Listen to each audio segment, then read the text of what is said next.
पढ़ाई में हो या परिवार चलाने में हो, जहाँ विधवा और परित्यक्ता। हमारी मांगे हैं सर, सरकार आने से पहले हम लोग को बोली थी कि कलेक्टर दर देंगे, तो आज तक 3.5-4 साल हो गया है, पर हमारे लिए कोई भी सुध नहीं ले रही है। तो इसलिए हम लोग ध्यान आकर्षित करने के लिए सरकार के ये हम लोग धरना प्रदर्शन कर रहे हैं। हमारी ये मांगे हैं कि हम लोग को जब तक हमारा शासकीयकरण नहीं हो जाता हम लोग को कलेक्टर दर दे। सेकेंड ये है कि हम लोग को सीनियरिटी बेस में हम लोग को प्रमोशन दे, परीक्षा वाला सिस्टम हटाया जाए, क्योंकि हमने पूरे यही सेवा कर रहे हैं तो हम लोग को प्रमोशन डायरेक्ट मिलना चाहिए।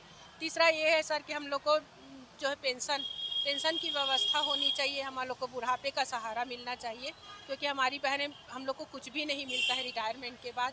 ये हम लोग की मांग है। और ये है कि नेट जो है मोबाइल ऐप से काम करने बोलते हैं सरकार, तो हम लोग को ना मोबाइल दिया गया है ना ही नेट दिया जाता है, जबकि छत्तीसगढ़ में बहुत सारे ज़िले ऐसे हैं जहाँ पर मोबाइल भी दिया गया है और नेट भी दिया जा रहा है।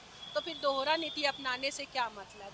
और हम लोग को सर जब शासन का हम लोग काम करते हैं तो शासन हम लोग को अपना रजिस्टर छपवा कर दे ना, तो ऐसा नहीं करती है। 2013 में शासन एक बार रजिस्टर छपवाई थी, आज तक सोचिए हम लोग को 17 प्रकार के रजिस्टर मेंटेन करना पड़ता है। तो सरकार एक जैसे छत्तीसगढ़ में एक ही नियम लागू करे ना, अलग अलग क्यों करती है।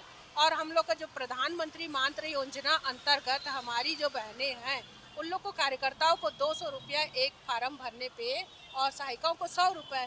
तो पता नहीं 2016-17 से कितने कार्यकर्ताओं को मिला है और आधे ज़्यादा को मिला ही नहीं है।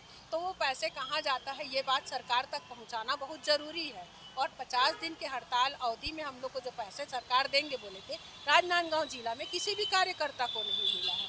उसके साथ समय की बात, समय की ये है सर कि हम लोग को 9:30 से 3:30 बजे तक केंद्र लगाना रहता है, उसमें सहायिका आधा घंटा पहले आती है व्यवस्था करने के लिए।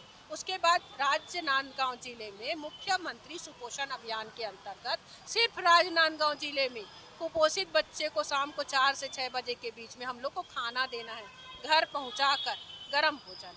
तो फिर सर हम लोग तो 9-10 घंटे आंगनबाड़ी में ही रहते हैं, तो एक सहायिका को 3,250 रुपये और कार्यकर्ता को 6,500 रुपये, इतने में हो जाएगा क्या सर। अन्य विभाग इतने ही 6-8 घंटे काम करते हैं, उनको 70,000-80,000 रुपये मिलता है। तो हम लोग को भी जायज़ मांग पूरी करना चाहिए सरकार, ऐसी ही हम लोग की मांग है।